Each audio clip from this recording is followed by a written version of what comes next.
वळला 12 वळला 12 मध्ये एकला भरणा प्रसन्न कुमारी स्वामिनी सुजित कालगावकर सृष्टीप्रिया गौतम भैया काकडे निंबूत 2 ला पाटील बा प्रसन्न अंकिता साहेबराव त्या गायकवाड वडकी 3 ला जानूबाई प्रसन्न हंसराजे अक्षय मांगरे गुठाळे 4 ला साहेबिया फॅन्स क्लब सुहास सेठ मारणे उरवडे मुळशी 5 ला भरवा प्रसन्न वरदराजे दगडे पडेल सृष्टीप्रिया गौतम भैया काकडे निंबूत 6 ला भैरवनाथ प्रसन्न रोशन भैया रोमेश डोंबाळे कुसूर 7 ला गावदेवी प्रसन्न निरा निकेत पाटील आगे सुरेश शेठ पाटील दिवा मुंबई आणि 8 ला ओम नमो आदेश शिवण्य अजित बनकर लोणंद मनोज पाटील कासेगाव हा या मैदानातील 12 सुटतो आहे.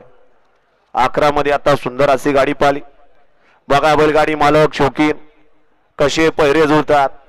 एक बैल फलटणचा एक बैल गिरनारचा नाशिकचा आणि ड्रायव्हर कारुंड्याचा मिला भावा लागतो. हे बैलगाडी क्षेत्र असं आहे कुठला ड्रायव्हर कुठला बैल कधी कोणाच्या जोट्यात पळल सांगता येत नाही. अनोळखी व्यक्तींशी या ठिकाणी ओळख करून देणारा हा खेळ आहे. फक्त बैल पळला पाहिजे या बैलगाडी क्षेत्रात सगळं काही या ठिकाणी साध्य आहे. ऑलराऊंडर अप्पा ड्रायव्हर कारुंडेकरांनी आता सुंदर अशी गाडी पाहिली त्याबद्दल स्वर्गवासी Nandya fans club Sarja fans club Maharashtra राज्य बाळासाहेब दायगोडे पाटील यांच्याकडून अप्पाला या ठिकाणी 500 रुपयाचं बक्षीस आहे. ऑलराऊंडर अप्पा आपलं